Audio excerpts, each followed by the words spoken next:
शुरू करें?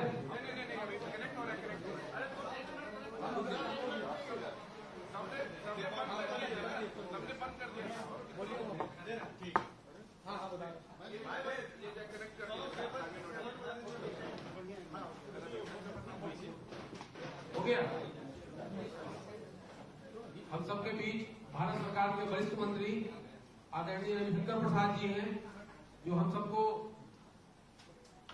ब्रीफ करेंगे वार्ता में। हमारे साथ मीडिया प्रभारी अशोक भट्ट जी हैं और राजीव रंजन जी। मैं आग्रह करता हूं आदरणीय मंत्री जी से कि आप सबको संबोधित करें। इससे बोलना।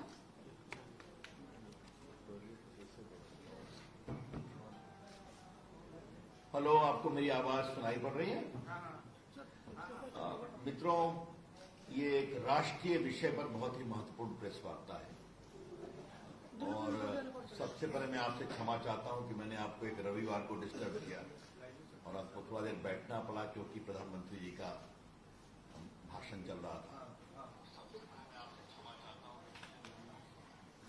मित्रों, ये विषय महाराष्ट्र की कहानी है,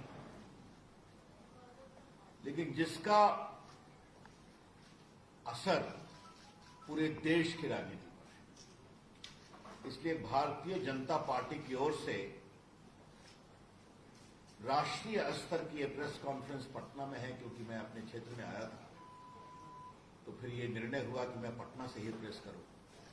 लेकिन ये बहुत ही इंपॉर्टेंट विषय है तो मैं आप लोग का संज्ञान चाहता हूं। मुंबई के पूर्व पुलिस कमिश्नर ने एक चिट्ठी लिखी है मुख्यमंत्री को, उप मुख्यमंत्री को और राज्यपाल जी को, जिसमें उन्होंने कहा है कि महाराष्ट्र सरकार के गृह मंत्री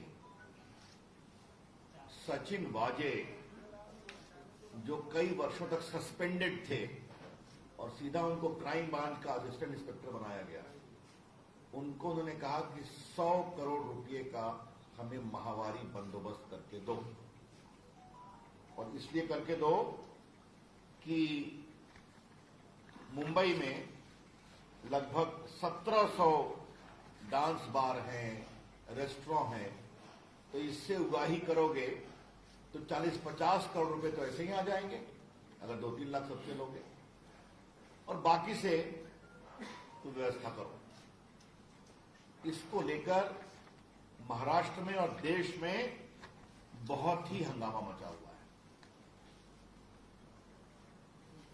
आज मैं बीजेपी ऑल इंडिया की स्तर से कुछ बहुत महत्वपूर्ण विषय उठाने जा रहा हूं। पहली बात यह बताएं कि सचिन वाजे सस्पेंडेड था। ये बहुत उनके खिलाफ आरोप है एक्सटॉर्शन के, बाकी सबसे अलग विषय। वर्षों तक वो सस्पेंडेड था। उसको कोरोना में अपॉइंट कराया गया वर्षों के बाद, और कहा गया कि क्योंकि कोरोना में पुलिस वाले बीमार पड़ रहे हैं इसलिए इनको लिया जा रहा है। बीजेपी की ओर से पहला सवाल यह है कि उनकी नियुक्ति किसके दबाव में की गई? Under whose pressure this Sachin Vaje, who is supposed to extort money, was reinstated? या शिवसेना का दबाव था, मुख्यमंत्री का दबाव था, या शरद पवार का भी दबाव था? यह हम पहली बात जानना चाहते हैं। बीजेपी का यह सवाल इसलिए भी जरूरी है कि सदन के अंदर और सदन के बाहर सचिन वाजे के रोल को डिफेंड किया गया। आपने सुना होगा, both the chief minister, their party organ Saamana and other NCP leaders have defended the appointment of Sachin Waze. तो जिस व्यक्ति को वहां का होम मिनिस्टर कह रहा है कि तुम्हें 100 करोड़ की वसूली करानी है, जिसका रिकॉर्ड बहुत ही गड़बड़ है, जो वर्षों तक सस्पेंडेड में रहा, 2008 से शिवसेना का मेंबर है, उसको क्यों रिइंस्टेट किया गया? ये तो बहुत बड़ा दबाव होगा ना। ये मुझे पहला सवाल करना है। दूसरा सवाल करना है, थोड़े आज मैं चुभते हुए सवाल उठा रहा हूं। The second question I would like to ask is on behalf of BJP, what is the role of Sharad Pawar? Sharad Pawar ji वरिष्ठ नेता हैं, लेकिन उनकी भूमिका पर भी बहुत गंभीर संदेह उठ रहे हैं। परमवीर ने, एक्स पुलिस कमिश्नर ने कहा है कि मैं शरद पवार को भी ब्रीफ करता था। क्या ब्रीफिंग होती थी? शरद पवार तो सरकार के अंग नहीं है, आपको मालूम है। शरद पवार ठीक है, बड़े नेता हैं, लेकिन वो कोई गवर्नमेंट के पार्ट नहीं है। तो एक पुलिस कमिश्नर उनको ब्रीफ कर रहा था, और ये भी ब्रीफ किया कि पैसे मांगे जा रहे हैं। तो शरद पवार इतने बड़े नेता, उन्होंने कार्रवाई क्या की आपको मालूम है ना? 100 करोड़ रुपए का उगाही करना एक्सटॉर्शन होता है। एक्सटॉर्शन एक अपराध है। Extortion is an offence. तो अगर शरद पवार को वो ब्रीफ कर रहे हैं तो दो सवाल उठते हैं। पहला सवाल, किस कैपेसिटी में ब्रीफ कर रहे हैं शरद पवार को, जो कि सरकार के पार्ट नहीं है? और दूसरा, अगर इतने गंभीर आरोप के बारे में ब्रीफ कर रहे हैं तो शरद पवार जी ने अपने स्तर पर क्या कार्रवाई की इसको रोकने की, इस अपराध की छानबीन की? The conspicuous silence of Sharad Pawar after being briefed by the former police commissioner raises a lot of questions. Sharad Pawar की खामोशी बहुत गंभीर सवाल उठाती है।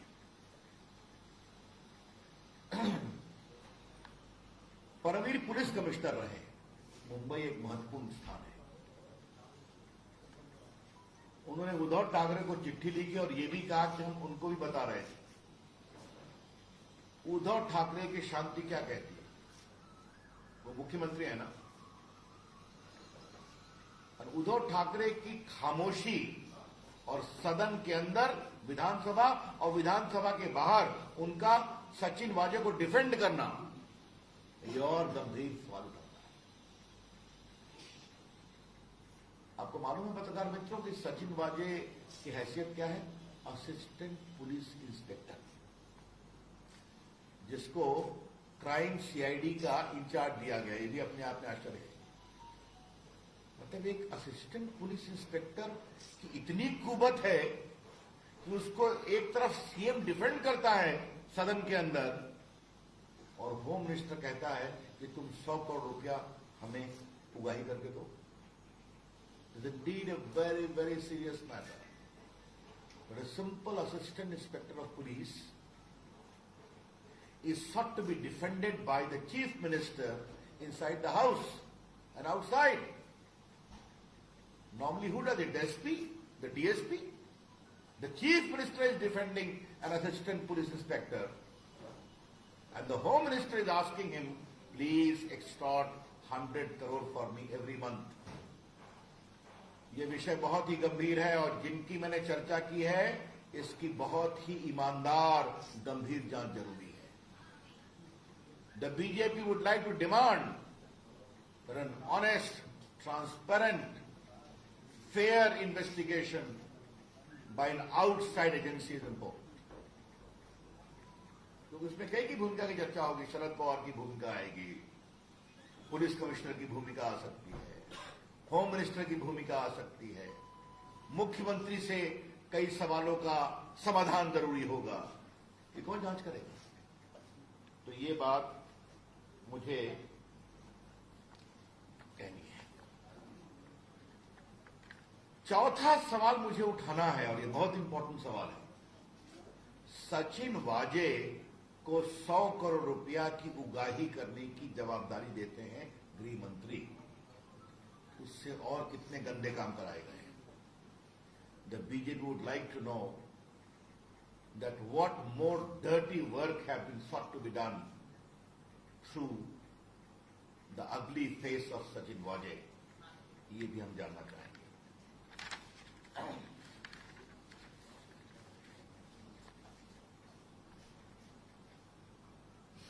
ये बात मैं इसलिए कह रहा हूं कि मेरे भी देश की राजनीति में थोड़ा समय हो गया। अटल जी की सरकार में मंत्री रहा हूं, अभी मंत्री हूं, लगभग 20 वर्ष से सांसद हूं। मैंने आज तक नहीं देखा कि एक असिस्टेंट पुलिस इंस्पेक्टर को सीएम डिफेंड करे। आज तक नहीं देखा, हिंदुस्तान में कहीं नहीं देखा मैंने।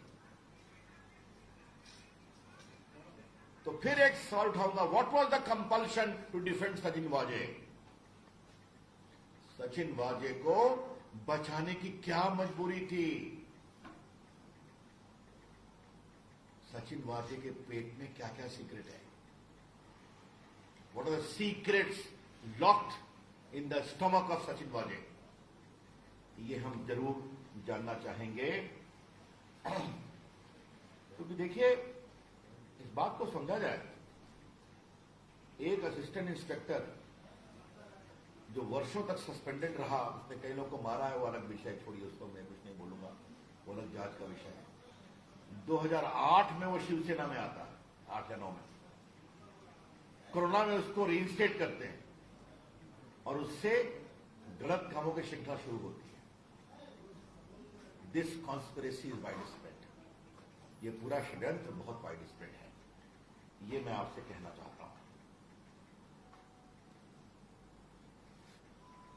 ये हमारी आशंका है कि पूरी महाराष्ट्र सरकार सचिन वाजे को बचाती है, क्योंकि उसके अंदर बहुत राज है। From the surrounding suspicious circumstances we can legitimately make an inference that a lot of dark secrets lie embedded with Mr. Sachin Waje. And therefore, the entire administration, political level, bureaucratic level, is seeking to protect him. अब जरा मुझे ये बताइए कि जो गृह मंत्री पर आरोप लगा है, जो एनसीपी के है ना, तो ये वसूली अपने लिए कर रहे थे कि अपनी पार्टी एनसीपी के लिए कर रहे थे, या पूरे सरकार के लिए कर रहे थे? ये बहुत गंभीर सवाल है। 100 करोड़ रुपया हर महीने उगाही करने का आदेश देना और ये भी कहना 1700 रेस्टोरेंट है, बार है, उससे इकट्ठा करो, 40-50 करोड़ तो आ ही जाएगा, 2-3 लाख मांगोगे सबसे। तो देशमुख जी स्वयं अपने लिए कर रहे थे कि पार्टी के लिए कर रहे थे? इस पर शरद पवार को जवाब देना पड़ेगा और उद्धव ठाकरे को भी बताना पड़ेगा। ये छोटा विषय नहीं है, ये भ्रष्टाचार का एक बहुत ही गंभीर मामला है। और मैं मीडिया के लोगों से विनम्रता से आग्रह करूंगा, इस विषय की गंभीरता को समझा जाए।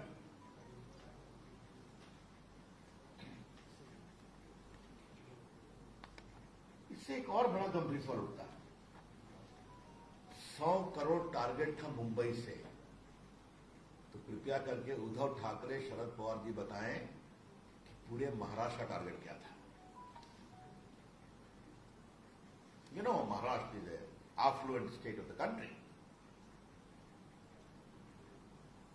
जहां नागपुर है, जहां मुंबई है, जहां पुणे है, जहां जलगांव है। मुझे बताने की जरूरत नहीं वहां कितना अधिक ट्रेड, इंडस्ट्री, कॉमर्स होता है। तो अगर 100 करोड़ का टारगेट खाली मुंबई का है, तो पूरे महाराष्ट्र का टारगेट क्या था? यह भी देश को बताना जरूरी है।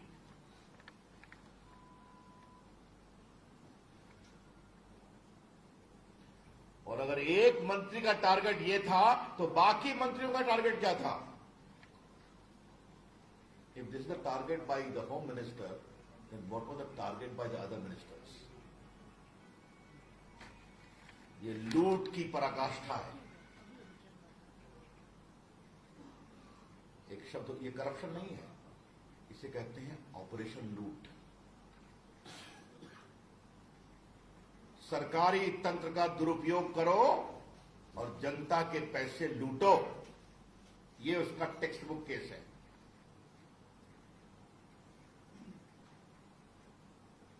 आज एक सवाल मुझे उद्धव ठाकरे से भी पूछना है। आप बाला साहब ठाकरे के पुत्र हैं ना, जिन्होंने जय महाराष्ट्र बताया था। और मैं उनकी बड़ी इज्जत करता हूं, संघर्ष के आदमी। एक तो आपने बेईमानी की सरकार बनाई सिर्फ कुर्सी के लिए, तो अपने पिताजी के गरिमा पर क्या चोट पहुंचा रहे हैं आप? जय महाराष्ट्र, जहां आप मुख्यमंत्री हैं, वहां करोड़ रुपए की लूट हो रही है। यह सवाल सिर्फ अनिल देशमुख गृह मंत्री के इस्तीफे का नहीं है। उद्धव ठाकरे की सरकार अपना पूरा नैतिक अधिकार शासन करने का खो चुकी है। The BJP would like to emphasize that this is not a case of simple Anil Deshmukh, the Home Minister, but all the questions which I have raised based upon evidence alleged by the Police Commissioner. It is a textbook case where Mr. Uddhav Thackeray's government has lost the moral authority to govern and remain in office even for a day.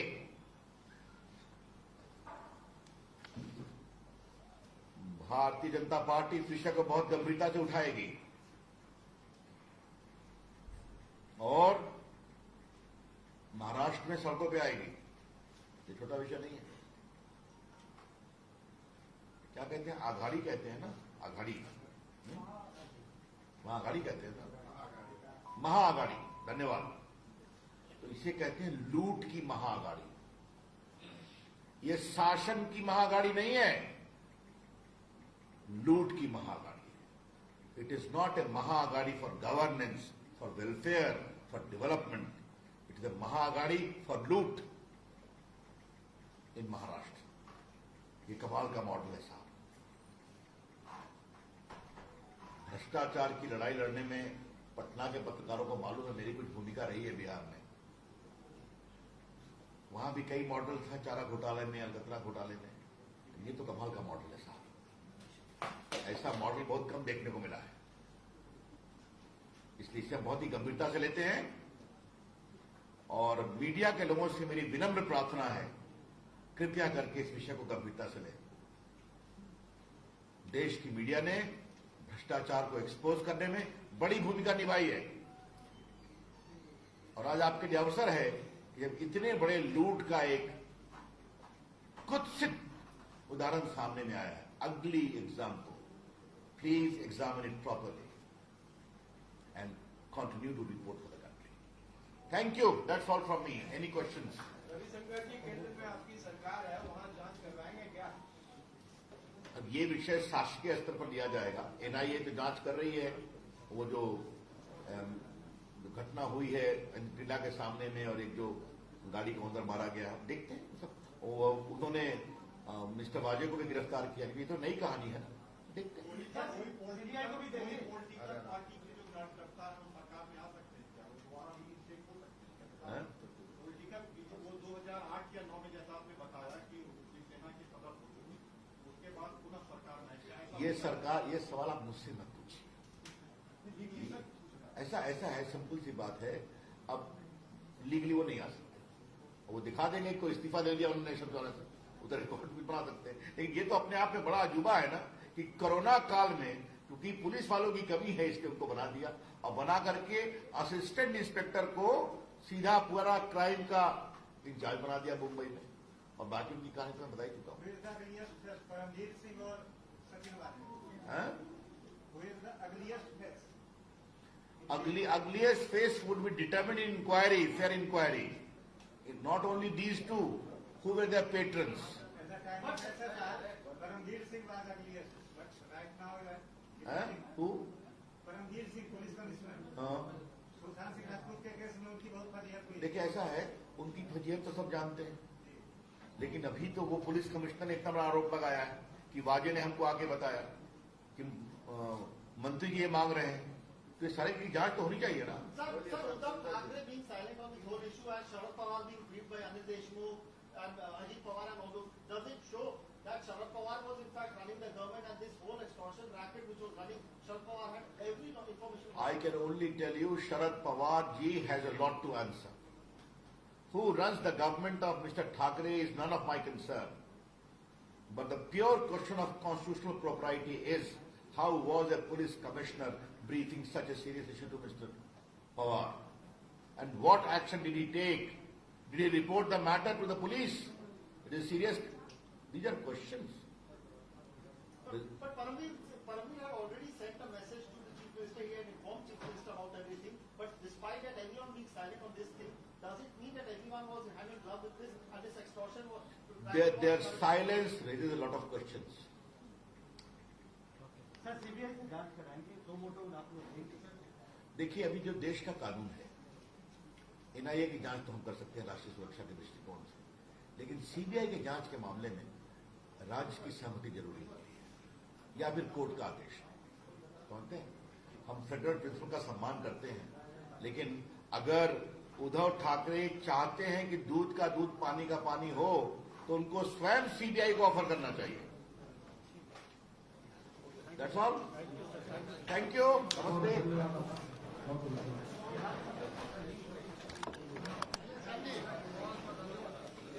जमा रखा है। अच्छा भाई, नमस्ते। Sorry, 1 second please.